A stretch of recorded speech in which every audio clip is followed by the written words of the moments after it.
ซึ่งโดยสบายดีมื้อนี้มีโอกาสได้มาแห่รวมแห่นำการจะตั้งอยู่ที่วัดศรีเมืองบูชา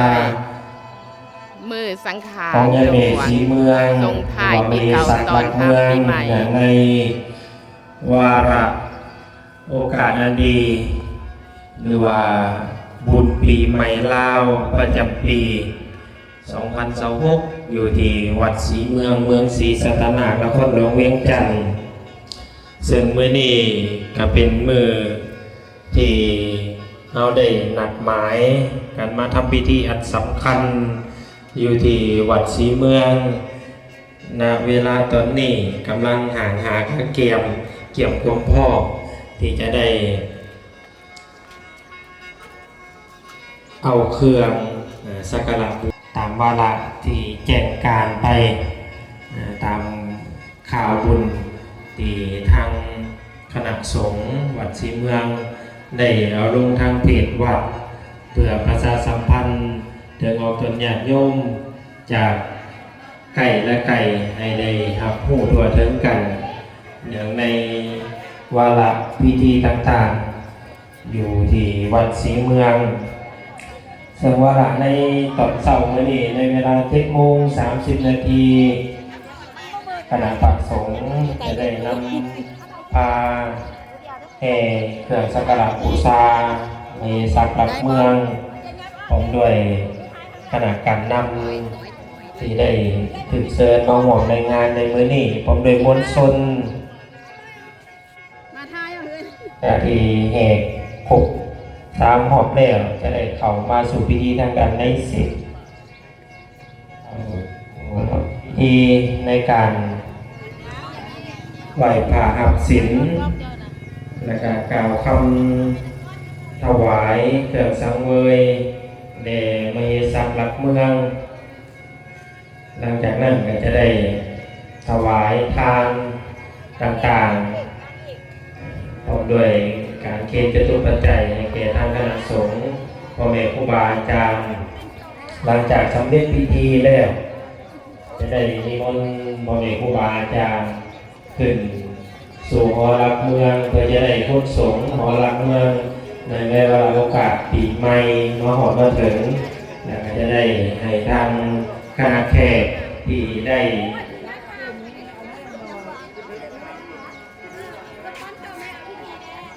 ้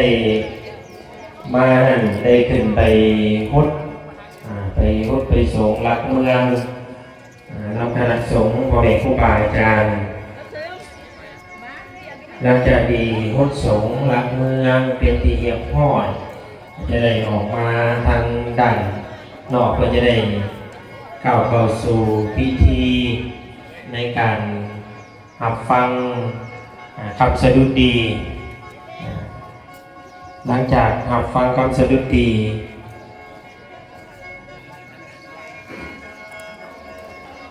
ของทางประธานคณะกรรมการปกครองเมืองศรีสัตนานแล้ว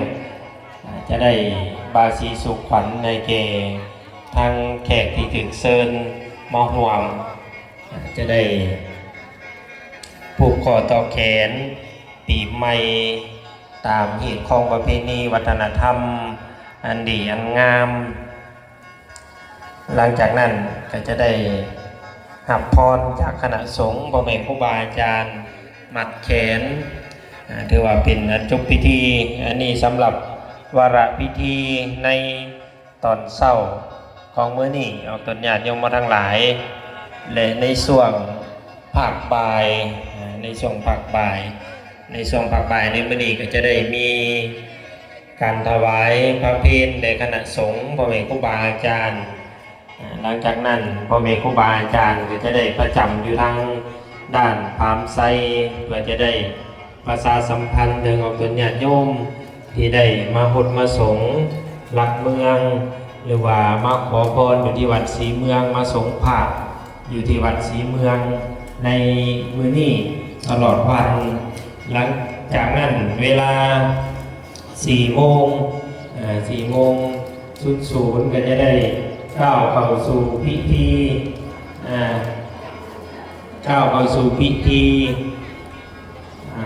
ฟังสูตรปริตามงคลในส่วนตอนแรงในเวลา4 โมงแล้วกันฟังธรรมเทศนาเดินกันถวายบาตรปัจจัยเครื่องไทยนานาการในคณะสงฆ์แล้วพอจากคณะสงฆ์โดยการสูตรปริตามงคลเป็นทุกๆปีในเวลา4 โมง 00 นาที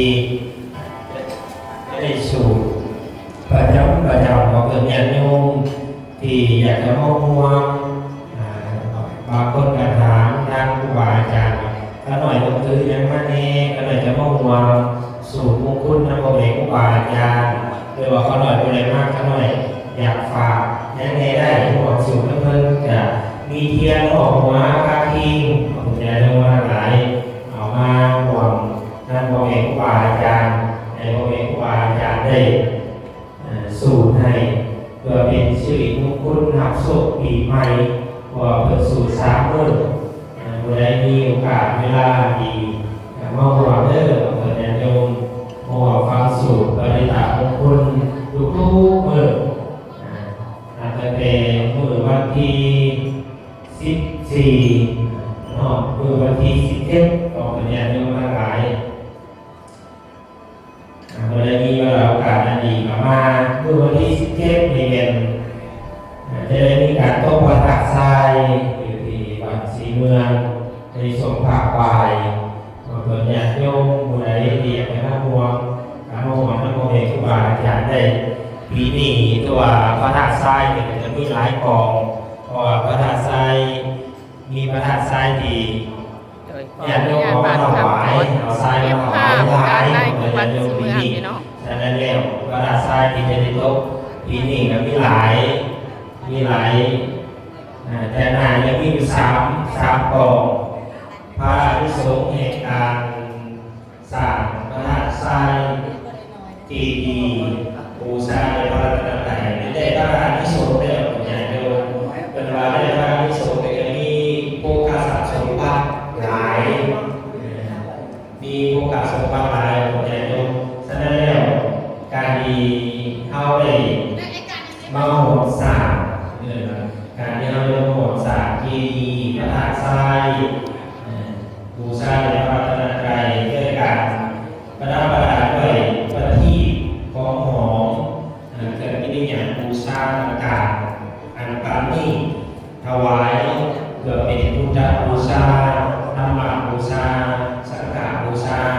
จะได้พระราชสมภารถึงญาติโยมฉะนั้นแล้วการบำเพ็ญบุญกุศลเพื่อนของญาติโยมบำเพ็ญในสม่ำเสมอ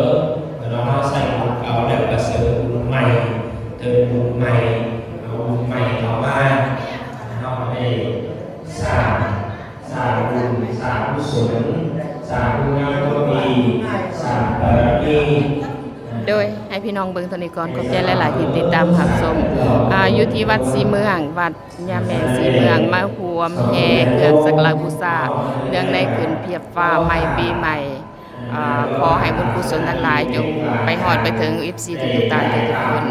ให้มีสุขภาพแข็งแรงสุขกายสุขใจปรารถนาสิ่งใดขอให้ได้สมหวังสมปรารถนาเจ้า